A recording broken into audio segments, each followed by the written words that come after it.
و عرض ادب خدمت همه بینندگان محترم.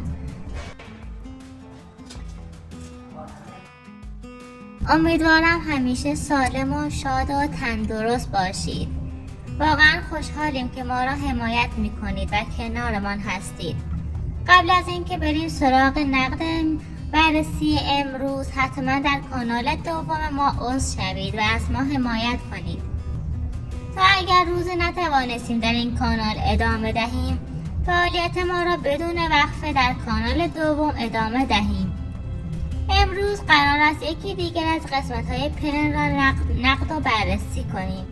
قسمتی که مثل همیشه پر از صحنه‌های ساختگی، نقش‌آفرینی‌های اغراق شده در داستان‌هایی است که فقط برای جذب بازی طراحی شده است. یکی از نکته‌های مهمی که باید درباره‌اش صحبت کنیم این است که مهدی و مهران در پشت صحنه همیشه به تأمرس کمک می‌کنند، اما هیچ وقت از این کمک‌ها فیلمبرداری نمی‌شود. آنها واقعا همکاری دارند، دیگر حس مظلوم نمایی و تنهایی تأمرس از بین می‌رود. برای همین جلوی دوربین طوری نشان می‌دهند که انگار خانواده پرن هیچ کمکی به او نمی‌کنند و او مجبور است همه چیز را به تنهایی انجام دهد. اما واقعیت پشت صحنه کاملا متفاوت است. آنها درآمد یوتیوب را هر ماه بین خودشان تقسیم می‌کنند و برای ساخت و ساز هم کارگر استخدام می‌کنند. یعنی نه تأمرس تنهاست، نه بیپول و نه درمانده. همه چیز یک سناریوی حساب شده است تا مخاطب فکر کند این خانواده با سختی و تلاش در حال ساختن خانه هستند. در ادامه این قسمت ما دقیق‌تر به این صحنه‌های ساختگی می‌پردازیم، توضیح می‌دهیم کدام بخش‌ها واقعی نیست، چرا چنین داستان‌هایی ساخته می‌شود. هدف ما این است که شما بینندگان عزیز بدانید پشت این ویدیوها چه اتفاقاتی می‌افتد و چطور با چند دعوا، چند دیالوگ که احساسی و کمی بازیگری یک داستان کاملا متفاوت جلوی چشم مردم ساخته می‌شود. ممنونم که همیشه همراه ما هستید و ما را حمایت می‌کنید. در ادامه برویم سراغ نقد بررسی کانال و آن را برای شما توضیح می‌دهم. او يكون على المويه او كل هذا امر شنو حتى يكون هذا اول شيء من فاهم الفيديو كلهم راح يكونوا لا تعرف انتم ماشي تاخذ راسنا وزير الزوجيه نظام يوم راح يمسي ولا ماشي نبي هذا وزير تليفون لا تعرف انتم مش هذا ماشي ولا قلت ما تدري شو راح كان جاره تبغى تاكل بس وشي من عشان انا بس تبغى وكم لا چیزی خبر بدم به بچه‌ها تو تا بیاره یه صاحب تا شده مسئول و تا دو سال این برام وزرای اولا بیو کنه تو بیو ماشین تو اصلا دام هر رو بیارم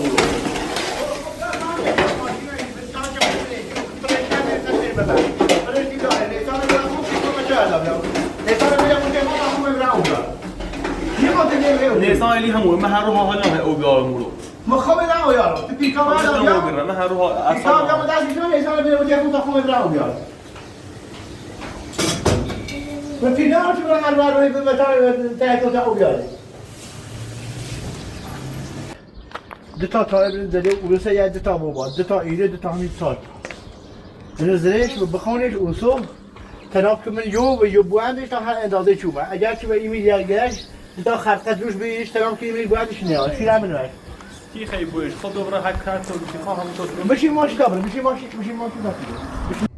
جایی که دوباره می‌بینیم خانواده پرن با اینکه سالهاست پولدار شدن هنوز مجبورند برای فیلم‌ها نقش آدم‌های سخت‌کوش و دامدار را بازی کنند. آنها خانه‌های لوکس و ماشین‌های گران قیمت دارند، اما برای اینکه بیننده باور کند هنوز همان زندگی قدیمی را ادامه می‌دهند. دوباره راهی کوهستان می‌شوند و جلوی دوربین نقش سختی و تلاش را بازی می‌کنند. اما پشت صحنه این همیشه اینقدر آرام نیست. مهدی قبل از ضبط همین صحنه با احسان دعوای شدیدی می‌کند. مهدی مدت هاست تنها بار فیلمبرداری را به دوش می‌کشد، در حالی که احسان بیشتر دنبال خوشگذرانی و کارهای شخصی خودش است. مهدی با عصبانیت به احسان زنگ میزند و میگوید چرا همه کارها افتاده گردن من؟ شیروان مدام غر میزند. من هم نمیتوانم همه چیز را تنهایی جمع کنم. احسان با خونسردی جواب میدهد تو از همه ما درآمد بیشتری از یوتیوب میگیری چون بیشتر کارها روی دوش توست. پس ادامه بده. فعلا درگیر یه سری مسائل هستم. مهدی با ناراحتی گوشی را قطع میکند. هنوز چند لحظه نگذشته که شیروان وارد صحنه می شود و از مهدی می خواهد برایش آب بیاورد. بهانه‌اش هم این است که نمی خواهد برای آب پول بدهد، در حالی که همه می دانند آنها آنقدر پولدار هستند که این حرفها فقط برای ساختن یک صحنه احساسی و هیجان انگیز ساختن یک صحنه احساسی و هیجان انگیز است. مهدی که این روزها کمی تنبل و بی‌حوصله شده با اکراه به کار ادامه می‌دهد چون می‌داند او اگر نباشد هیچ کدام از این صحنه‌ها شکل نمی‌گیرد و درآمد خانواده هم به خطر می‌افتد. خوبه اصلا بزده؟ خوبه باقون بولمه کلی نهارد خوبه بریم از این کارون داریم الیکو خوبه خدا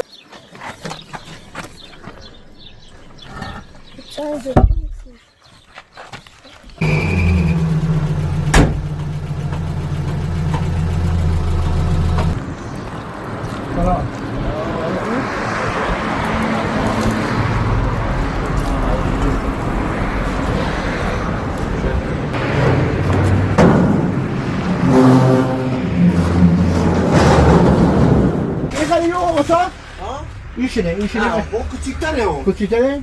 بخواییم بره.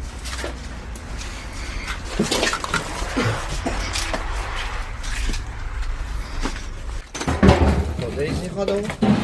ریز میخواد.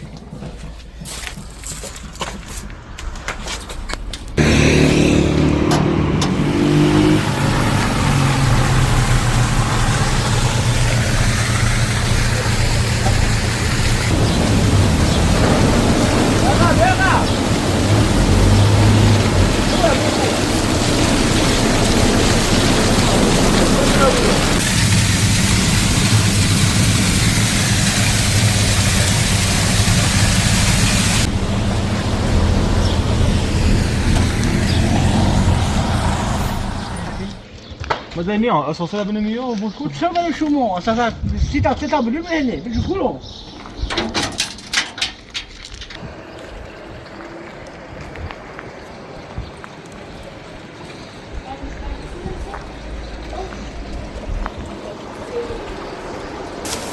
گرفتو خیابون لباس سناسی تو لباس نداریم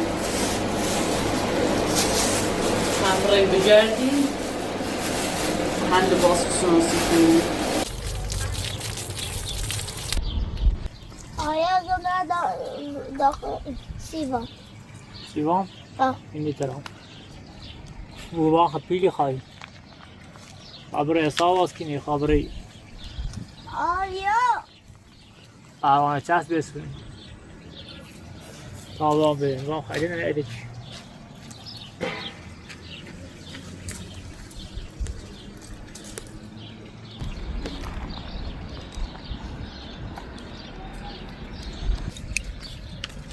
چی خیلی خطرناک است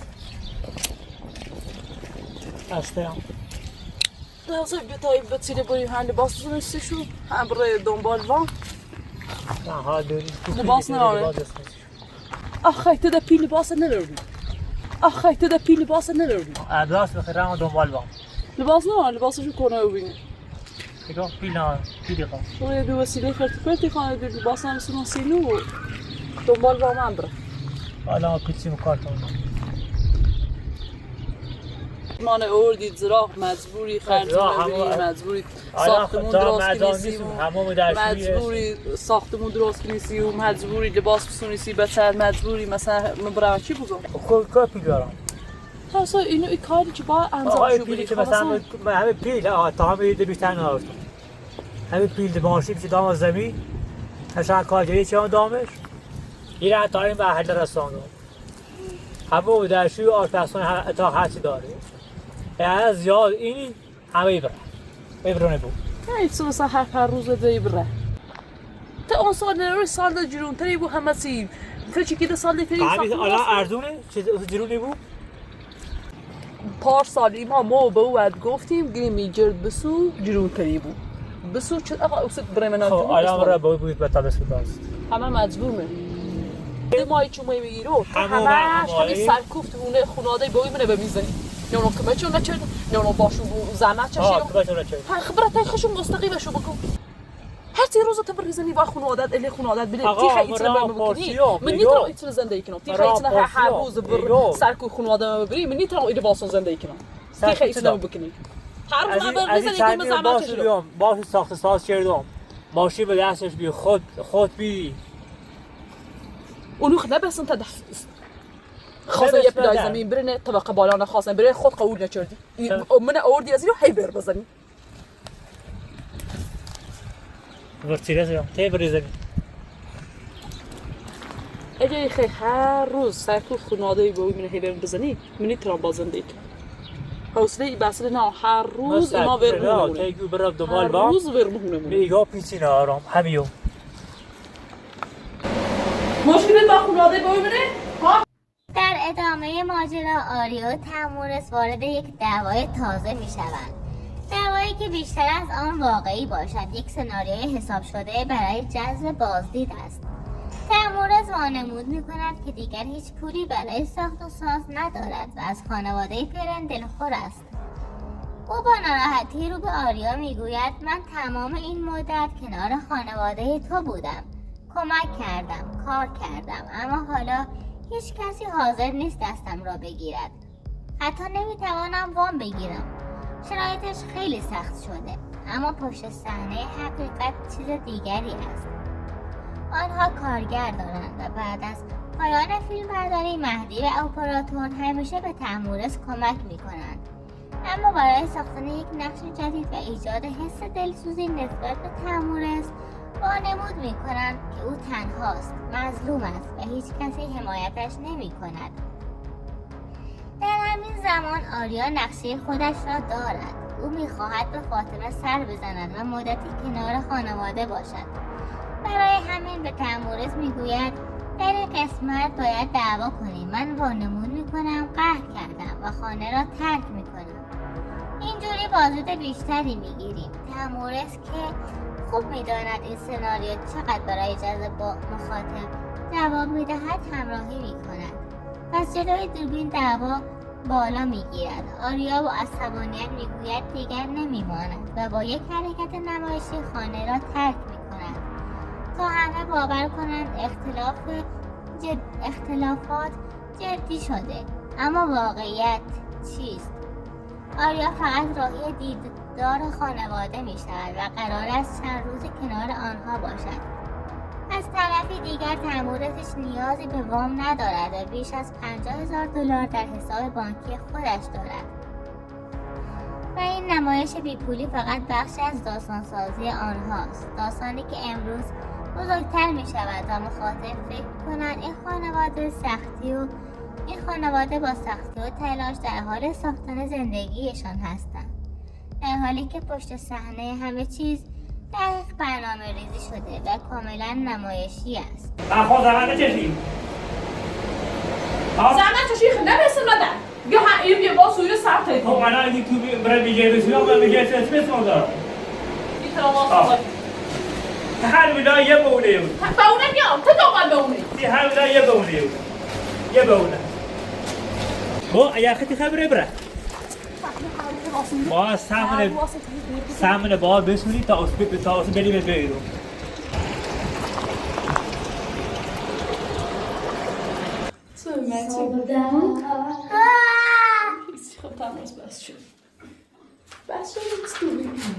هر روز از دید مایواره رو هر روز خواهد تماس بریزنه چون باید خونواده از زحمت چشیرم 300 حق نمیره.